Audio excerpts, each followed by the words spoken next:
എല്ലാവർക്കും KP's കറി വേൾഡിലേക്ക് സ്വാഗതം. ഇന്ന് നമ്മൾ ഒരു റൈസിന്റെ സീരീസ് ആയിട്ടാണ് വന്നിരിക്കുന്നത്. അതായത് നമ്മൾ റൈസ് കൊണ്ട് നമുക്ക് എളുപ്പത്തിൽ ഉണ്ടാക്കാവുന്ന കുറച്ച് ഈസി റെസിപ്പീസ് ആയിട്ടാണ് നമ്മൾ വന്നിരിക്കുന്നത്. അതിന് ഇന്ന് ആദ്യത്തെ റെസിപ്പിയിൽ നമ്മൾ ചെയ്യാൻ പോകുന്ന റൈസ് മിന്റ് റൈസ് എന്നാണ് പറയുന്നത്, അല്ലെങ്കിൽ പുതിന ചോറ്. അതിന് മെയിനായിട്ട് വേണ്ടത് പുതിനയാണ്. ഇത് കഴുകി വൃത്തിയാക്കി വെച്ചിട്ടുണ്ട്. ഇത് ഏകദേശം ഒരു പിടിയോളമാണ് ഞാൻ എടുത്തിരിക്കുന്നത്. കുറച്ച് മല്ലിയില തണ്ടാണ് കൂടുതൽ എടുത്തിരിക്കുന്നത് ഫ്ലേവറിന് വേണ്ടിയിട്ട്. പിന്നെ എരിവ് അവരവരുടെ ആവശ്യത്തിനനുസരിച്ച് പച്ചമുളക് ഞാൻ ഒന്നര മുഴുവനില്ല, ഒരു ഇച്ചിരിയും കൂടെ ഉള്ള ഒരു പച്ചമുളക് എടുത്തിട്ടുണ്ട്. പിന്നെ 2 വെളുത്തുള്ളി എടുത്തിട്ടുണ്ട്. വെളുത്തുള്ളി ടേസ്റ്റ് ഇഷ്ടമല്ലാത്തവരുണ്ടെങ്കിൽ വെളുത്തുള്ളി ഒഴിവാക്കാം. പിന്നെ നമുക്ക് വേണ്ടത് ഒരു ചെറിയ സൈസ് പുളിയാണ്, അതായത് സാമ്പാർ പുളി. അത് ഞാൻ എടുക്കാൻ വിട്ടുപോയി. ഇതാണ്ട് ഇത്രയും നമുക്കൊരു ഇച്ചിരി സാമ്പാർ പുളി ആവശ്യമുണ്ട്. അതിനുശേഷം പിന്നെ നമുക്ക് റൈസിന് വേണ്ടി റൈസ് ഞാൻ വേവിച്ച് ഓൾറെഡി വെച്ചിട്ടുണ്ട് തണുപ്പാറാൻ വേണ്ടിയിട്ട്. ഇനി പിന്നെ വേണ്ടത് പൊട്ടുകടല, ഇച്ചിരി പീനട്ട്, കടുക് വറുക്കാനായിട്ടുള്ള കുറച്ച് സാധനങ്ങൾ മാത്രം. അപ്പൊ നമുക്കിത് എളുപ്പത്തിൽ എങ്ങനെയാണ് നമുക്ക് റൈസ് ഉണ്ടാക്കുന്നതെന്ന് നോക്കാം.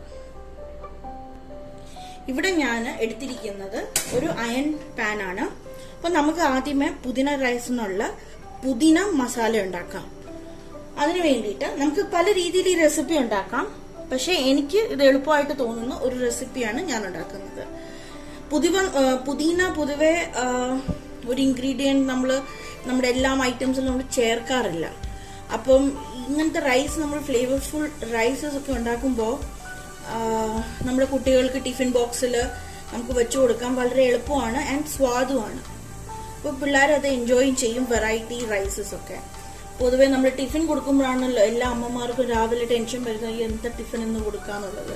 അപ്പോൾ നമ്മൾ കുട്ടികൾക്ക് എളുപ്പത്തിലും നമുക്കും എളുപ്പം കുട്ടികൾക്ക് കഴിക്കാൻ സ്വാദും ആയിട്ടുള്ള എളുപ്പത്തിൽ ഉണ്ടാക്കാവുന്ന ഒരു പുതിനയുടെ റെസിപ്പിയാണിത്.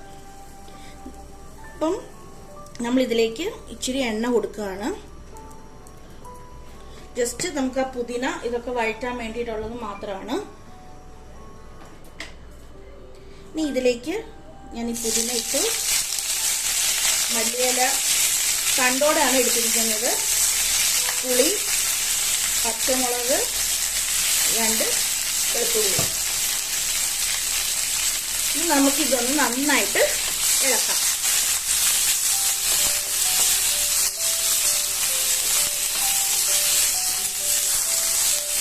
ചിലര് പുതിന കഴുകി വെയിലത്ത് ഉണക്കി പൊടിയാക്കി വെക്കും. അപ്പം മസാലകളൊക്കെ ഇട്ട് പൊടിയാക്കിയിട്ട് റൈസിലേക്ക് താളിക്കാൻ പറ്റും. പക്ഷെ ഇപ്പൊ നമുക്ക് പൊടിയാക്കാനുള്ള ഒരു സമയമില്ല, അല്ലെങ്കിൽ നമുക്ക് അത്രയും വയ്യാന്നുണ്ടെങ്കിൽ നമുക്ക് പിന്നീട് ചെയ്യാവുന്ന എളുപ്പത്തിലുള്ള ഒരു പരിഹാരമാണ് ഇങ്ങനെ ജസ്റ്റ് ഒന്ന് വഴറ്റുമ്പോൾ തന്നെ അതിലെ വെള്ളം എല്ലാം വറ്റും. പിന്നെ നമുക്കിത് ഗ്രൈൻഡ് ചെയ്യാൻ വളരെ എളുപ്പമാണ്. പിന്നെ രാവിലെ ജോലിക്ക് പോകുന്ന അമ്മമാരൊക്കെ ഉണ്ടെങ്കിൽ സത്യം പറഞ്ഞാൽ ചോറൊക്കെ നമുക്ക് തലേ ദിവസം, അതായത് നമ്മൾ ഈ സോനാ മസൂരി, ബാസ്മതി അങ്ങനത്തെ അരികളാണ് പൊതുവെ ഇതിനെടുക്കുന്നത്. ആ അരിയൊക്കെ തലേ ദിവസമേ നമുക്ക് വേവിച്ച് ഫ്രിഡ്ജിൽ വെച്ച് കഴിഞ്ഞ് കഴിഞ്ഞാൽ എപ്പോഴും തലേ ദിവസത്തെ റൈസാണ് ഇതുപോലത്തെ ഐറ്റംസിനൊക്കെ നല്ലത്. രാവിലെ ജസ്റ്റ് ഒന്ന് വഴറ്റി കടുക് വറുത്തെടുത്താൽ മാത്രം മതി. വഴറ്റി അരച്ച് കടുക് വറുത്തിട്ട് ഇത് ഈ മസാലയും കൂടി ഇട്ട് വഴറ്റിയാൽ നമ്മുടെ ചോറ് റെഡിയാവും. ഇത്ര വഴന്നാൽ മതി. ഇനി നമുക്കിതൊരു മിക്സിയിലേക്ക് മാറ്റാം.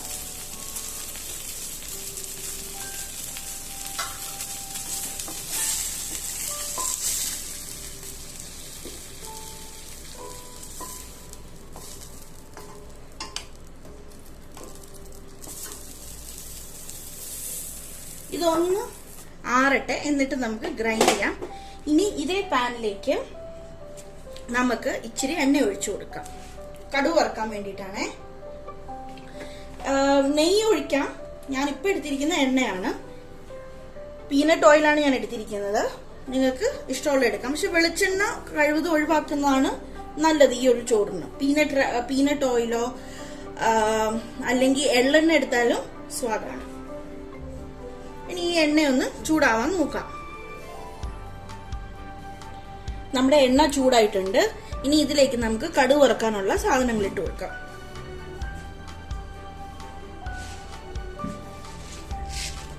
ആക്ച്വലി കടുക് എൻ്റെ കയ്യിൽ നിന്ന് താഴെ വീണു പോയി നേരത്തെ. ഇനിയിപ്പോൾ റീസ്റ്റോക്ക് നാളെ പറ്റൂ, അതുകൊണ്ട് കടുക് ഞാൻ ഇപ്പം ഇടുന്നില്ല. അതിന് പകരം ഞാനിപ്പോൾ ഉഴുന്നിട്ടു.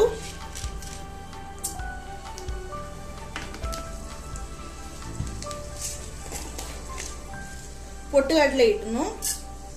ഇച്ചിരി ഏറെ ഇട്ടാലും സ്വാദാണ്. ഇതൊന്നും സത്യം പറഞ്ഞാൽ ഒന്ന് ഇടയ്ക്കൊക്കെ ഇരുന്ന് കടിക്കാന്.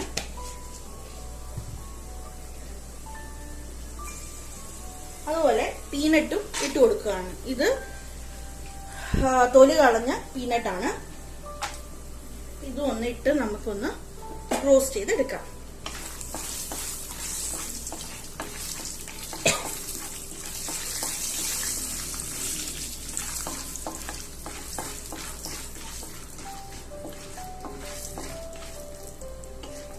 ഒന്ന് റോസ്റ്റ് ആയിട്ടുണ്ട്. ഇനി നമുക്ക് ചൂടാറി അത് കഴിഞ്ഞ് നമ്മൾ അരച്ച് നമ്മുടെ നേരത്തെ ഉണ്ടാക്കിയ വഴറ്റിയ പേസ്റ്റ് ഇട്ട് കൊടുക്കാം.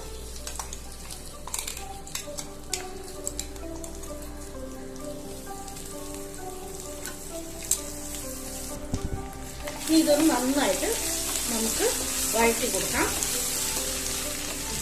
ഓൾറെഡി വഴറ്റിയതാണ്, അതുകൊണ്ട് നമുക്ക് ഇത്രയും നേരം ഇത് വഴറ്റാൻ ഇല്ല.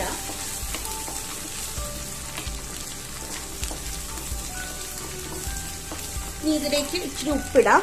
നമ്മൾ ചോറിന് ഓൾറെഡി ഉപ്പിട്ടാണ് വേവിച്ചത്, എന്നാലും ഈ മസാലയ്ക്കുള്ള ഉപ്പ്, പുളി ഇട്ടല്ലോ, അപ്പൊ ഈ മസാലയ്ക്കുള്ള ഉപ്പ് മാത്രം നമ്മൾ ഇച്ചിരി ഇട്ട് കൊടുക്കുക ചെയ്യുന്നത്. പിന്നെ ഇതിൽ പുളി വേണ്ടെന്നുണ്ടെങ്കിൽ നിങ്ങൾക്ക് പുളി ഒഴിവാക്കാം. എന്നിട്ട് ലാസ്റ്റിൽ ഒരു ഇച്ചിരി നാരങ്ങ നീരൊന്ന് മേളിൽ പിഴിഞ്ഞൊഴിച്ചാൽ മാത്രം മതി കേട്ടോ. ഇനി നമുക്ക് ചോറിടാം.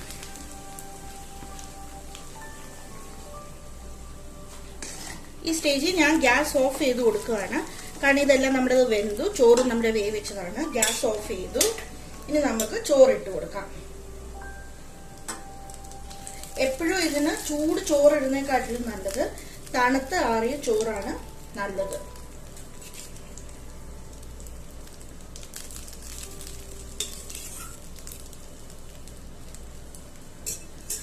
ഇച്ചിരി ഇട്ട് കൊടുത്ത് നമുക്ക് ഇളക്കി പോവാം. നമുക്ക് പരുവത്തിന് ഇട്ട് കൊടുക്കാമല്ലോ.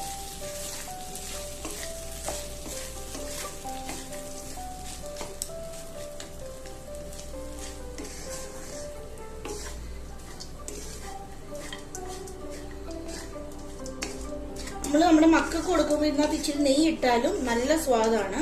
പിന്നെ ഇതുപോലത്തെ റൈസ് ഒക്കെ ഉണ്ടാക്കി കഴിഞ്ഞ് കഴിഞ്ഞാൽ നമ്മൾ അപ്പം തന്നെ അതെടുത്ത് കഴിക്കരുത്.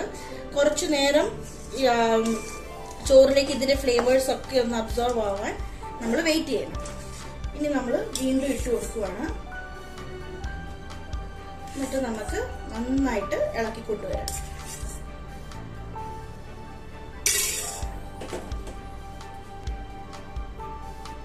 നന്നായിട്ട് നമ്മളിത് ഇളക്കിയിട്ടുണ്ട്.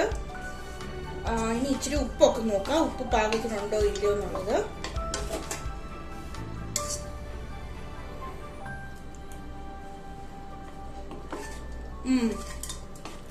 ഉപ്പെല്ലാം പാകമാണ്.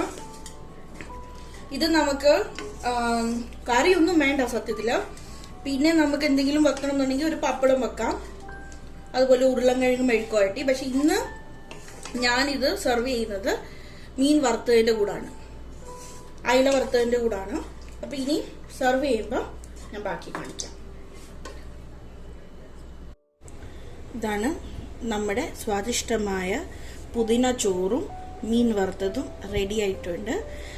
നിങ്ങൾക്ക് ഇതിൻ്റെ കൂടെ പപ്പടം ഒക്കെ കൊടുക്കാൻ പറ്റും. ഞാൻ ഇന്ന് ഇത് മാത്രമാണ് കോമ്പിനേഷനായിട്ട് വെച്ചിരിക്കുന്നത്. അപ്പോൾ എല്ലാവരും ഈ പുതിന ചോറും ട്രൈ ചെയ്യുക. നമ്മുടെ റൈസ് സീരീസ് കാണുക. അതുപോലെ നിങ്ങളുടെ അഭിപ്രായങ്ങൾ കമൻറ്റ് ബോക്സിൽ എഴുതുക. Thank you so much.